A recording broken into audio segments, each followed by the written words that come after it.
Hello friends, welcome back my YouTube channel. ഇന്ന് നമുക്കൊരു face pack ഉണ്ടാക്കിയാലോ? ഹോം മെയ്ഡ് വായ നമുക്ക് ഉണ്ടാക്കാം.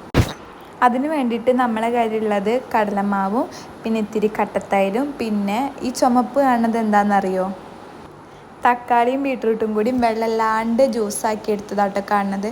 നമുക്ക് കടലമാവ് ചെറിയൊരു ബൗളിലേക്ക് ഇടട്ടെ. എൻ്റെ കയ്യിൽ കുറച്ച് കടലമാവ് ഉണ്ടെന്നുള്ളൂ, അത് വെച്ചിട്ടാട്ടോ ഞാൻ ചെയ്യുന്നത്. അത് ഇത്തിരി ബൗളിലേക്ക് ഇട്ടിട്ട് ജ്യൂസാക്കി വെച്ച് നമ്മൾ ബീട്രൂട്ടും തക്കാളിയും കൂടി ആക്കി ആഡ് ചെയ്ത് കൊടുക്കുക കേട്ടോ. ഞാൻ ഏകദേശം 4-3 സ്പൂണ് ആഡ് ചെയ്ത് കൊടുത്തിട്ടുണ്ട് കേട്ടോ. അതിനുശേഷം നമ്മൾ കട്ടത്തൈര് ഒഴിക്കിയിട്ടുണ്ടെങ്കിൽ ആകെ ഇത്തിരി ഉണ്ടായിരുന്നുള്ളൂ, അത് വെച്ചിട്ടാണ് ഞാൻ ചെയ്യുന്നത്. എന്നിട്ട് മൂന്നും കൂടെ നല്ല രീതിക്ക് ബ്ലെൻഡ് ചെയ്ത് കൊടുക്കട്ടെ. ബ്ലെൻഡ് ചെയ്ത് ഈ ഒരു പരുവത്തിലായിട്ട് നമുക്ക് കിട്ടുക. ഇത് നമ്മുടെ ഫേസ് പാക്ക് റെഡി ആയിട്ടുണ്ട്. ഇനി ഇത് നമ്മളെ ഫേസിലേക്ക് ഇട്ട് വെക്കാം കേട്ടോ. അത് എൻ്റെ ഫേസിലാട്ടോ ഞാൻ ചെയ്യണത്. ഇതാ നമ്മളെ ഫേസിലൊക്കെ ഇട്ടിട്ടുണ്ട്. ഈ ഒരു 5 മിനിറ്റ് നമുക്കിത് ഡ്രൈ ആവാൻ വേണ്ടി നിൽക്കാം കേട്ടോ. അപ്പോൾ ഇതാ ഡ്രൈ ആയിട്ടുണ്ട് കേട്ടോ, നല്ല പോലെ ഉണങ്ങിയിട്ടുണ്ട്. ഇനി നമുക്കിത് വാഷ് ചെയ്തിട്ടുള്ള ഫേസ് കാണാം കേട്ടോ. ഇതാട്ടോ ഞാൻ വാഷ് ചെയ്തിട്ടുള്ള ഫേസ്. എനിക്ക് നല്ല മാറ്റം തോന്നി കേട്ടോ. നല്ല ടാനൊക്കെ മാറാൻ പറ്റി നല്ല ഫേസ് പാക്കാണ് കേട്ടോ. നിങ്ങളിതൊന്ന് ട്രൈ ചെയ്ത് നോക്കണം. അപ്പോൾ ഇത്രയുള്ളൂ കേട്ടോ വീഡിയോ. ടാറ്റാ.